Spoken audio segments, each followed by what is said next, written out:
बहुत बहुत स्वागत है आपका। Thank you very much for coming to the session. तो आज की प्रैक्टिस हम शुरू करते हैं। देखिए, एक छोटी सी कॉन्वर्सेशन की यहाँ पे प्रैक्टिस करेंगे। राइट, देखिए, नेचुरली इंग्लिश को बोलना, फ्लुएंटली इंग्लिश को बोलना बहुत ही आसान है। You just need to stop translating Hindi sentences into English in the same word order. हम यहाँ पर जो सेंटेंसेस बोलेंगे, हर सेंटेंस को बिल्कुल नेचुरली इंग्लिश में बोलेंगे। कुछ ऑल्टरनेटिव्स देखेंगे कि इसी बात को और कितने तरीके से कहा जा सकता है। राइट, साथ के साथ ग्रामर स्ट्रक्चर वगैरह समझते हुए चलेंगे ताकि कंसेप्ट्स आपके क्लियर हों और इनके बेसिस पे फिर आप दूसरे सेंटेंसेस बना पाएं। जैसे कि आज से बच्चों को मैं खुद ट्यूशन पढ़ाऊंगी। Now wife is saying it to husband. Actually this conversation is going on between husband and wife. तो आज से मैं बच्चों को खुद ट्यूशन पढ़ाऊंगी। देखिए कितने तरीके से कहा जा सकता है, समझिएगा। जैसे कि फ्रॉम टुडे, आज से I'm going to start tutoring my kids myself। एक तरीका आपने कहा, from today I'm going to start tutoring the kids myself।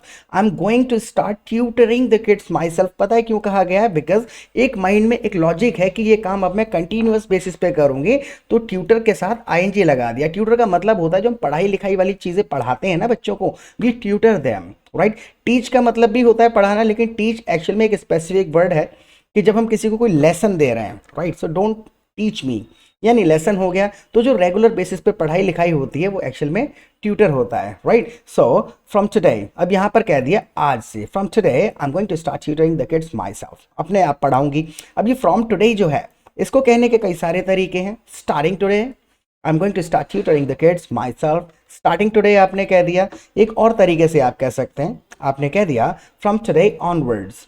Onwards जब आपने यहाँ पर इस्तेमाल किया, ऑनवर्ड्स अपने आप में इंडिकेट कर रहा है कि you will be doing this on continuous basis, you will be doing this continuously.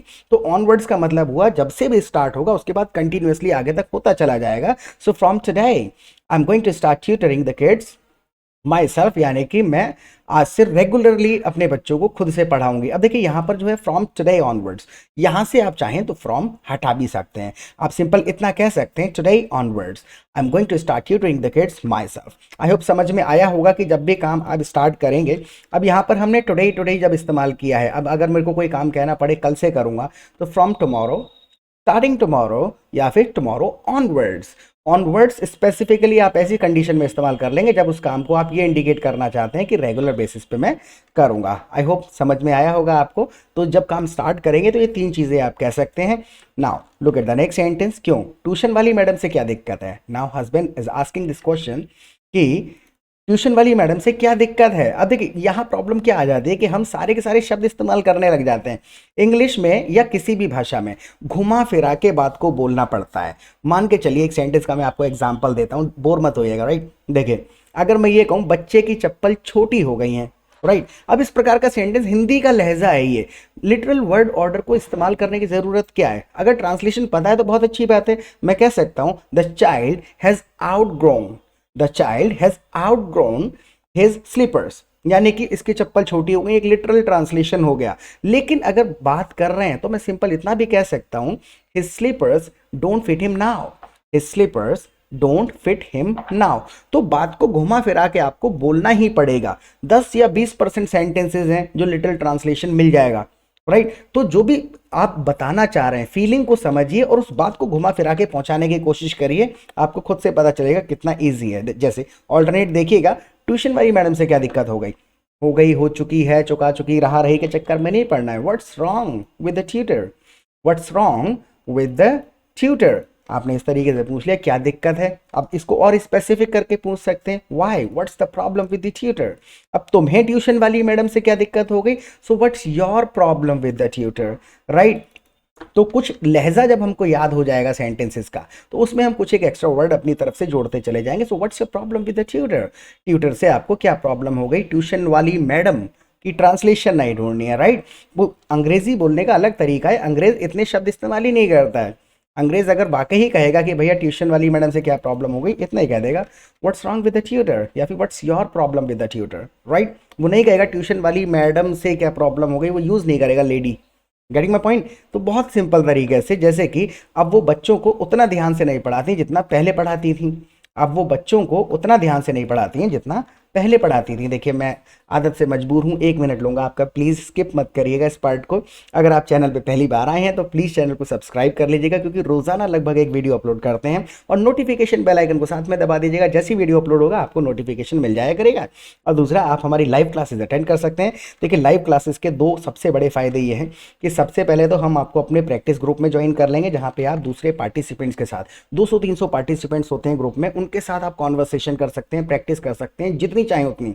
जैसे छोटे छोटे सेंटेंसेस हम यहाँ पे लिख रहे हैं, ऐसी कॉन्वर्सेशन चलती रहती है, तो हमको पता चलता है कि एक बात को कितने तरीके से कहा जा सकता है, राइट। और सिर्फ ऐसा नहीं, चैटिंग करेंगे, फ़ोन पे बात कर सकते हैं, ग्रुप में वॉइस चैट कर सकते हैं, लोगों के साथ प्रैक्टिस करेंगे तो आपको पता चलेगा कितना अटक रहे हैं, कितना बोल रहे हैं, कितना ट्रांसलेशन कर रहे हैं, कितने फ्रेजेस इडियम्स याद है, सिचुएशन के हिसाब से कितनी जल्दी सेंटेंस याद आ रहा है। गेम प्रैक्टिस का है, खुद से एनालिसिस नहीं करते रहना है कि एक माइंड में सेंटेंस सोचा, फिर उसका ट्रांसलेशन भी सोच लिया और फिर ये भी सोच लिया कि शायद सही ही होगा, तो इसमें समय बर्बाद होता है, राइट। तो एटमॉस्फेयर मिल जाएगा, प्रैक्टिस पार्टनर्स आपको मिल जाएंगे 24/7। और फिर शाम को हमारी लाइव क्लासेस होती हैं, तो वहाँ पर भी we simply come together every evening and we discuss some complicated grammatical rules and sentence structures for 2 hours. 2 घंटे डिस्कशन करते हैं, सेंटेंस को कैसे बोला जाएगा, इफेक्टिवली कैसे बोला जाएगा, ग्रामर क्या है इसके पीछे, किसी ने कुछ ईडियम सुना, ग्रामर सुनी, सेंटेंस समझ नहीं आ रहा, 15-20 दिन के अंदर तो पूरी आपको ग्रामर समझ में आ जाएगी। लिटरल ग्रामर जिसको कहते हैं, despite, in spite of, would लगाऊं, कुड हैव का क्या मतलब है, राइट, सपोज टू का क्या मतलब, ये छोटी छोटी चीज़ें हैं। 15-20 दिन में सब डाउट्स क्लियर हो जाएंगे। सेंटेंसेस को आदत में डालने के लिए प्रैक्टिस पार्टनर्स मिल जाएंगे, एटमॉस्फेयर मिल जाएगा, आ जाएगी आपको इंग्लिश, राइट। और रही बात फीस की, बहुत ही छोटा सा अमाउंट चार्ज करते हैं हम, कोई मंथली फीस नहीं है हमारे यहाँ।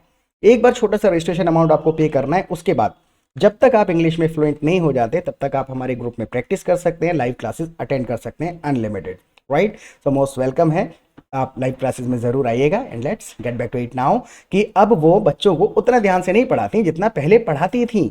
सिचुएशन बताऊंगा मैं, शब्दों को यूज़ नहीं करूंगा। She doesn't pay as much attention to the kids as she use to यानी कि पहले किया करती थी। जैसे कि I use to go to gym, मैं जिम जाया करता था।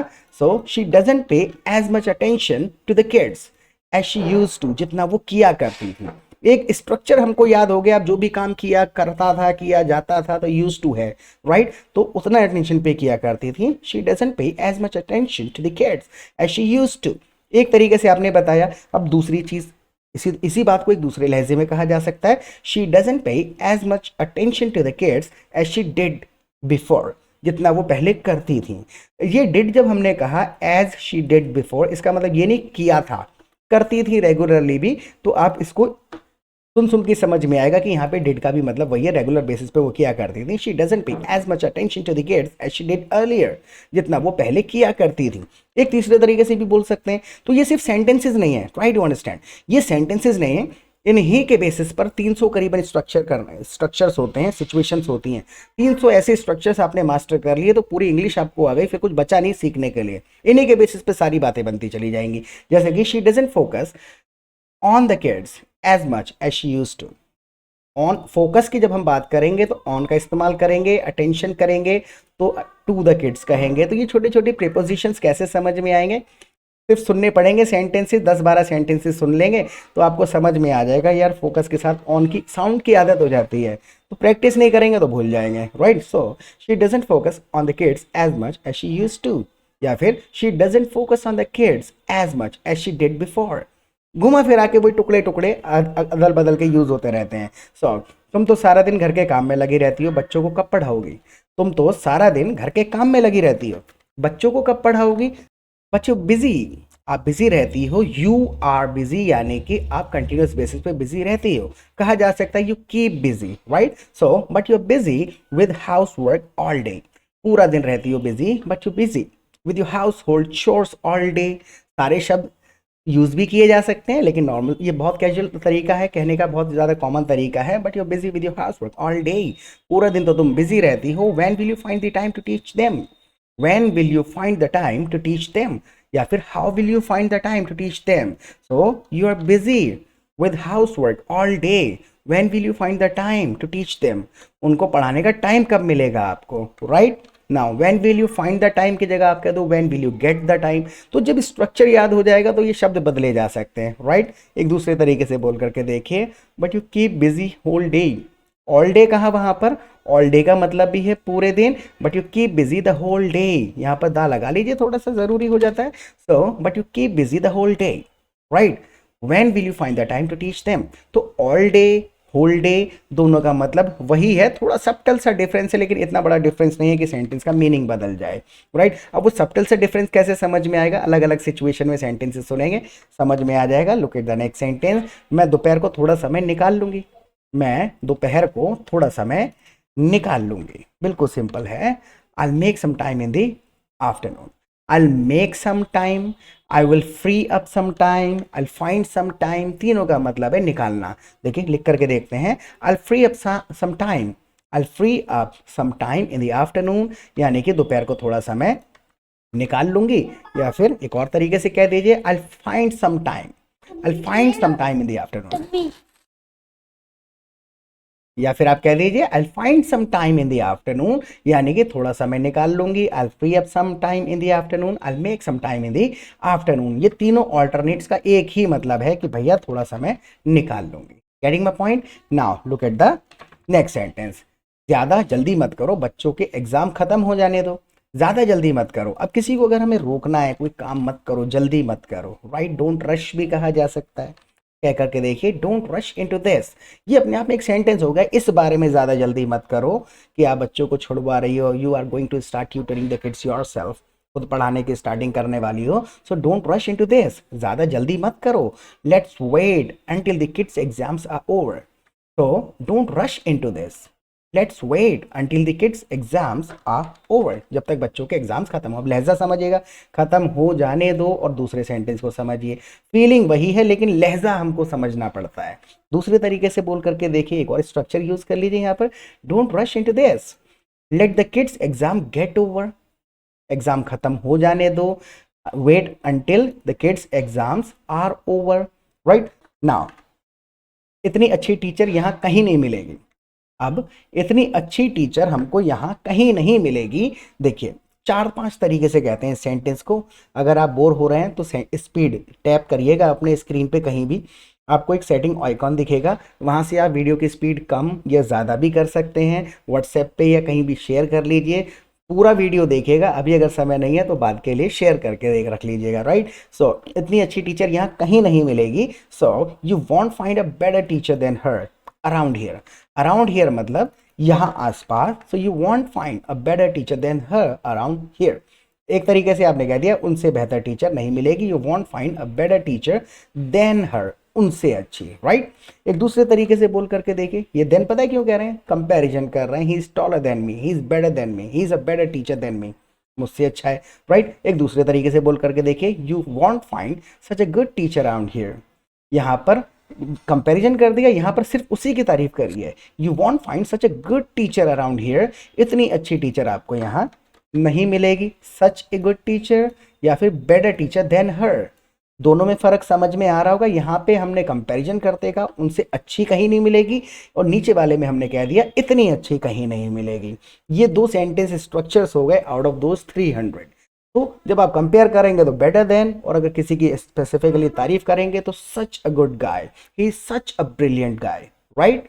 Now nowhere will you find such a good teacher around here, nowhere यानी कहीं भी नहीं, will you find such a good teacher around here, देखिए यहाँ पर will you जो लगा दिया है हमने, उल्टा क्वेश्चन जैसा साउंड कर रहा है। इंग्लिश में बहुत सारे ऐसे सेंटेंसेस होते हैं जिनको हम एज अ क्वेश्चन फॉर्म कर देते हैं किसी एक चीज़ पे एम्फेसाइज करने के लिए, राइट। जैसे अगर मैं कहूँ तुम्हें यहाँ इससे अच्छी कॉफ़ी कहीं नहीं मिलेगी, एक रेस्टोरेंट पे हम बैठे हुए हैं, अब मैं कहूँ इससे अच्छी कॉफ़ी तुम्हें कहीं नहीं मिलेगी, so nowhere will you find better coffee than here, nowhere will you find better coffee than here, यहाँ से अच्छी कॉफ़ी तुम्हें कहीं नहीं मिलेगी, मैंने बहुत एम्फेसाइज करके कह दिया इस चीज़ को। या फिर आप इसको नॉर्मल तरीके से भी कह सकते हैं, you will not find better coffee anywhere than here, right. Now look at the next sentence, मुझे पता है वो अच्छा पढ़ाती हैं लेकिन अब उनके पास बहुत बच्चे आने लगे हैं, वो अच्छा पढ़ाती हैं लेकिन उनके पास अब बहुत सारे बच्चे आने लगे हैं। देखें आने लगे हैं, स्टार्टेड कमिंग कहने की ज़रूरत नहीं है, लहजे को समझिए, हम बताने की क्या कोशिश कर रहे हैं। आई know she is good, I know she is good at teaching, जब हम किसी की क्वालिटी की बात करते हैं तो हम ये नहीं कह सकते हैं ना यहाँ पर मज़ा नहीं आएगा, ट्रांसलेशन कर देंगे शी टीचेस वेरी गुड, नहीं आएगा मज़ा, राइट। तो याद आ जाना चाहिए जब हम क्वालिटी की बात करते हैं, जैसे वो बहुत अच्छा पढ़ाता है तो he is good at teaching, right. तो उनकी बात हो रही है, I know she is good at teaching, यानी वो पढ़ाती तो अच्छा है, but she has got too many kids now, she has got too many kids now, यानी अब उनके पास बहुत सारे बच्चे आने लगे हैं, right. She has too many kids now, she has got too many kids now, दोनों में फ़र्क क्या आ रहा है? She has too many kids now तो कह दिया, इसका मतलब है अब बहुत बच्चे हैं, और she has got too many kids now यानी कि अब आने लगे हैं, पहले नहीं थे, right. Now look at the next sentence, लगभग कितने बच्चे आते होंगे? How many kids is she teaching now, how many kids is she teaching now, बिल्कुल सिंपल, आपने क्वेश्चन के तरीके से पूछ दिया, लगभग कितने स्टूडेंट्स आते होंगे। तो मेरिन बता रही थी लगभग 15 बच्चे एक साथ आते हैं। Marine is my daughter, Mehreen बता रही थी, जो हमारी बेटी पढ़ने जाती है, कि लगभग 15 बच्चे एक साथ आते हैं। So Mehreen said, Mehreen told me, मुझे बताया, या फिर Mehreen said there are about 15 kids in one batch. Vocabulary का थोड़ा सा खेल है, एक बार में आते हैं तो एट वंस ट्रांसलेशन नहीं है ना। तो मेहरीन ने क्या कहा, Mehreen said there are around 15 kids in one batch, एक बार में लगभग 15 बच्चे वो पढ़ाती हैं। Mehreen said she has about 15 kids in one batch, there are लगभग 15 बच्चे होते हैं, या फिर she has about 15 kids in one batch, यानी उनके पास होते हैं, वो फिर इसका ट्रांसलेशन नहीं बनेगा, she has about 15 kids, right. अगर मेरे से कोई पूछे कि भाई आप कितने बच्चों को पढ़ाते हो, अब मैं कह सकता हूँ आई टीच अबाउट 400 स्टूडेंट्स, या फिर मैं कह सकता हूँ I have about 400 students, right. I have तो नॉर्मल है, कनेक्शन है, तो ये सुन सुन के समझ में आएगा, इस लहजे के सेंटेंसेस सुन लेंगे, ऑटोमेटिकली उसके बेसिस पे बनने लग जाएंगे। So fine, do what ever you think is best. अब हस्बैंड ने कह दिया जो तुम्हें अच्छा लगे वो करो, fine, all right, it's okay, do what ever you think is best, जो आपको बेस्ट लगता है वो कर लो।